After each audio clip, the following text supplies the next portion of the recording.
Uyalazi lehlobo labantu elithanda ukuthi kwaziwe ukuthi lona liphethe la lisebenza khona.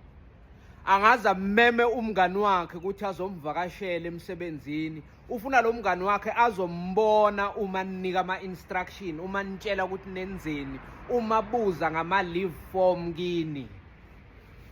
Yazi ungathi wena usebenza naye lo mphathi wakho othanda ukubukwa, uthi uza nje kuye ofisini lakho umthola hleli nomngani wakhe, kanti uzodiscuss into yomsebenzi uthi hayi ngiphinde ngibuye ngiyakubona ngathi usemhlanganweni nalo okuvakashela. Athi hayi khulileka ungakhuluma phambi kwakhe, khulileka. Hey, ukhulume nawe, yazi ngicela kuhamba early mani ngoba umntwana wami unenkinga la afunda khona, manje ngiyacela Nkosi yami ukuthi ngiphuthume esikolweni ngive ukuthi usekwenze njani.